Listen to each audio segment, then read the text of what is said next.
ও বন্ধু যেতিয়া আপুনি এটা নতুন গাড়ী কিনাৰ কথা ভাবে আপোনাৰ মনত এটা প্ৰশ্ন আহে যে আপুনি ডিজেল গাড়ী ল'ব নে পেট্ৰল গাড়ী ল'ব ডিজেল গাড়ী ল'লে কি লাভ হ'ব আৰু পেট্ৰল গাড়ী ল'লে কি লাভ হ'ব গতিকে ডিজেল আৰু পেট্ৰলৰ এই সকলো ধৰণৰ তথ্য মই আপোনালোকক দিবলৈ গৈ আছো পইণ্ট ওয়াইজ কথাবিলাক কৈ যাম ভালদৰে শেষলৈকে ধুনীয়াকৈ চাব বলক শিকিবলৈ আৰু শিকাবলৈ ভিডিঅটো আৰম্ভ কৰো প্ৰথমতে মই কম মাইলেজৰ কথা চাওক যদি আপুনি এটা ডিজেল গাড়ী লয় তেন্তে মাইলেজৰ ক্ষেত্ৰত ভাল হ'ব কিয়নো ডিজেল গাড়ীয়ে পেট্ৰল গাড়ী থেকে আপোনাৰ 1500 পৰা 1500 নহয় 15 পৰা 20% মাইলেজ বেছি দিব ডিজেল গাড়ী পেট্ৰল গাড়ীত কিন্তু মাইলেজটো কিমান এটা বেছি নিদিয়ে আছে দুই নম্বৰ পইণ্ট হৈছে ভাইব্ৰেচন আৰু শব্দ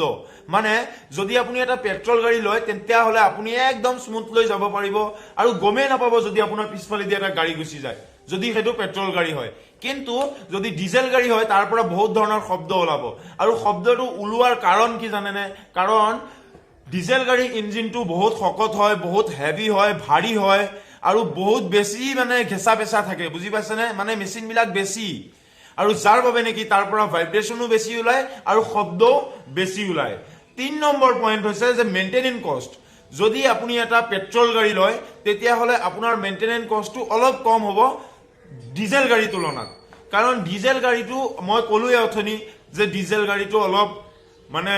বেছি পাৱাৰফুল হয় বেছি জেং পেং থাকে বেছি ওজন হয় আৰু সেইভাবে তাৰ মেইনটেনেন্স কষ্টটো বেছি বুজি পাইছেনে কেইদিনমান পিছে পিছে তাক মেইনটেনেন্স কৰি থাকিব লাগিব নহলে ইঞ্জিনটো নষ্ট হৈ যাব সেই তুলনাত পেট্ৰল গাড়ী আপুনি বহুত দিন পিছে পিছেও আপুনি মেইনটেইন কৰিব পাৰে বুজিছে 4 নম্বৰ পইণ্ট হৈছে স্পেয়াৰ পাৰ্টস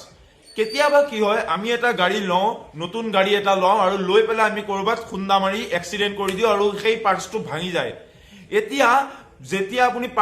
পেট্ৰল গাড়ী এটা লগত এনেকুৱা এক্সিডেন্ট এটা হ'ব আৰু আপুনি এটা পাৰ্টস বিচাৰিবলৈ যাব আপুনি বজাৰৰ পৰা মাৰ্কেটৰ পৰা দাম দি কিনি লৈ আহিব পাৰে কিন্তু যদি ডিজেল গাড়ীৰ লগত হয় সাধাৰণতে কি হয় পাৰ্টস বিলাকৰ দাম অলপ বেছি হয় 5 নম্বৰ পইণ্ট আছে ফুয়েল প্ৰাইস বুজিছেনে তেলৰ দামটো কিন্তু ডিজেলৰ কম আৰু পেট্ৰলৰ বেছি বুজিছে কিন্তু ডিজেলৰ আৰু পেট্ৰলৰ প্ৰাইস বৰ্তমান সময়ত কিন্তু একেই হৈ গ'ল আজিৰ পৰা 4-5 বছৰ আগতে ডিজেলৰ দাম যদি 35 টকা 40 টকা আছিল তেন্তে পেট্ৰলৰ দাম আছিল 70 টকা কিন্তু এতিয়াৰ সময়ত মানে 2020 চনত 2021 চনত এতিয়া কি হৈ আছে পেট্ৰলৰ দাম যদি 90 টকা হৈ আছে ডিজেলৰ দাম 80 টকা মানে 10 টকা 11 টকাৰ ডিফাৰেন্স থাকে গম পাইছে এতিয়া ফুয়েল প্ৰাইসও গল এতিয়া হৈছে 6 নম্বৰ পইণ্ট ৰিসেল ভ্যালু বুজি পাইছে ধৰক আপুনি এটা গাড়ী কিনিলে সেইটো পেট্ৰলেই হোক বা ডিজেলেই হোক যেতিয়া আপুনি কিনিলে কিনাৰ পিছত কেদিনৰ পিছত আপোনাৰ মাইন্ড চেঞ্জ হৈ গল ভাবিলে যে মই এখন গাড়ী বিক্ৰী কৰি এখন বেলেগ গাড়ী ল'ম সেই সময়ত যদি আপুনি এটা পেট্ৰল গাড়ী হয় তেতিয়া হলে আপোনাৰ সেই ৰিসেল ভ্যালুটো অলপ কম হ'ব ডিজেল গাড়ী তুলনাত ডিজেল গাড়ী কিন্তু ডিজেল গাড়ী ৰিসেল ভ্যালুটো অলপ বেছি হয় পেট্ৰল গাড়ী তুলনাত বুজি পাইছে ঠিক আছে এতিয়া হৈছে 7 নম্বৰ পইণ্ট পলিউশন চাও ডিজেল গাড়ীৰ ইঞ্জিনটো বহুত পাৱাৰফুল হয় তাৰ ভিতৰত বহুত বেছি মেচিন থাকে পেট্ৰল গাড়ী ওজন যিমানখিনি হ'ব পেট্ৰল গাড়ীৰ ইঞ্জিনখন যিমান ওজন হ'ব ডিজেল গাড়ীৰ ওজনটো কিন্তু বেছি হ'ব বুজি পাইছে না আৰু সেইভাবে তাৰ পৰা বেছি পলিউশন ওলায় মানে তাত জেটেং পেটেং বহুত বেছি যাৰ বাবে নেকি তাৰ পৰা পলিউশনটো বেছি ওলায় গতিকে যদি আপুনি ভাবিছে যে এটা পেট্ৰল গাড়ী ল'ব তাৰ পৰা পলিউশন বহুত কম ওলাব আৰু যদি আপুনি এটা ডিজেল গাড়ী লয় তাৰ পৰা পলিউশন বহুত বেছিয়ে ওলাব নম্বৰ পইণ্ট হৈছে প্ৰাইস দাম যদি আপুনি গুগলত সাৰ্চ কৰে যে এটা বাৰ্নাৰ দাম কিমানৰ পৰা স্টাৰ্ট হয় চাব ডিজেল গাড়ীটোৰ দাম পেট্ৰলৰ থেকে 1 লাখ টকা বেছি হৈ যায় মানে পেট্ৰল গাড়ীটোৰ দাম 1 লাখ টকা প্ৰায় কম হ'ব আৰু ডিজেল গাড়ীটোৰ দাম প্ৰায় 1 লাখ টকা বেছি হ'ব আৰু এটো যিকোনো গাড়ীৰ ক্ষেত্ৰত চাব ডিজেল গাড়ীৰ দামটো বহুত বেছি হয় আৰু পেট্ৰল গাড়ীৰ দাম প্ৰায় 1 লাখ টকাই কম হৈ যায়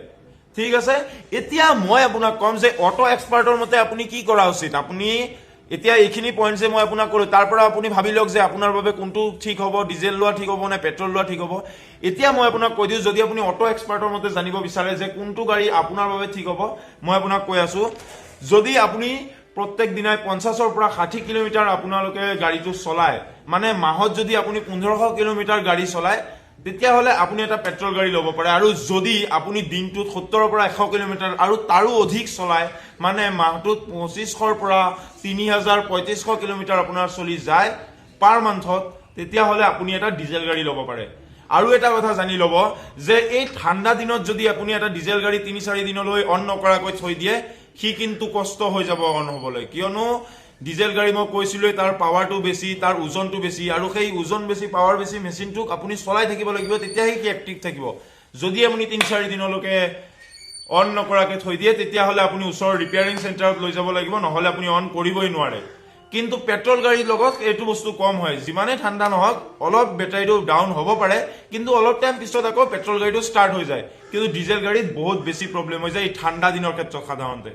ঠিক আছে আশা কৰিছো মই কোৱা কথাখিনি আপুনি ভালকে বুজি পাইছে আৰু যদি বুজি পাইছে প্লিজ ভিডিঅ'টো লাইক কৰি দিব আৰু এনেকুৱা কিছুমান ইন্টাৰেষ্টিং টপিক আৰু ফেক্টছ লৈ মই আপোনালোকৰ মাজত আহি থাকিম জয় হিন্দ জয় ভাৰত জয় আই